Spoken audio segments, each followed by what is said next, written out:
Lorenzo wa Angola, mgeni yuwapi? Haya.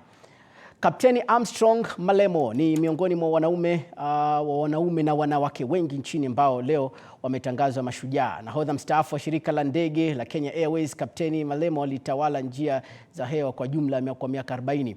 Amewasafirisha viongozi wakuu kama marehemu Rais Toroitich, Arap, na jina lake lipo kwenye vitabu vya historia ya Kenya kwa kuwarudisha nyumbani wanajeshi wa KDF kutoka kule misheni nchini Namibia.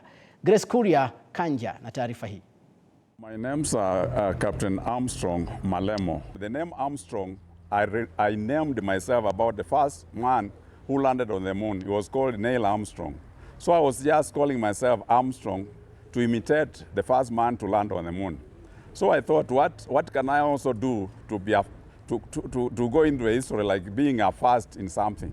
Na kwa kweli aliyafikia matarajio yake. I'm proud to say that I was the first pilot in Africa to fly Airbus A310-300.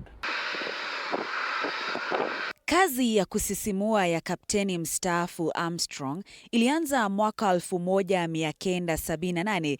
Je, ulikuwa wapi wakati huo? Lakini kabla ya hapo, tarehe 20 Julai mwaka 1975, tayari alijua anachotaka, aidha awe rubani au mhandisi. From the flying school, I joined Kenya Airways. And luckily enough, when we were just qualifying, Kenya was newly formed. Lakini mabibi na mabwana, hakuna njia rahisi ya kufika kileleni. Kapteni Malemo, ambaye amekuwa rubani kwa zaidi ya miongo minne na hata kuna wakati alimsafirisha kwa ndege marehemu Rais Toroitich Arap, anasema kuwa kazi hii si ya wanyonge. I was selected to go and bring the Kenya Defense Forces soldiers from Namibia. The Kenya Defense Forces soldiers had participated in peacekeeping when Namibia was attaining its independence. So I'm the one who was selected to go and bring them back, to ferry them back.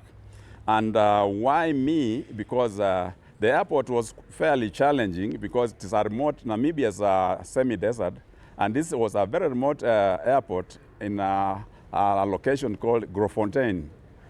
There were no facilities for landing the aircraft, like radio aids or navigational aids, and the flight was at night. So you had to be competent to be selected to do that kind of a flight. Lakini alifaulu, na katika maisha yake yote ya kikazi hajawahi kupata ajali. Labda sababu mafanikio haya na mengine mengi yalimfanya atangazwe shujaa siku hii ya mashujaa. I feel excited. I feel like I'm on top of the world. I mean, I've been recognized and I feel I deserved this. Alistaafu mwaka 2018 na Malemo anatueleza jinsi inavyokuwa kukumbana na tishio kwenye njia za hewa. Whether it's just somebody calling and saying, oh, I put something like this, or there's somebody on that board who can do ABCD, you don't take it as a hoax.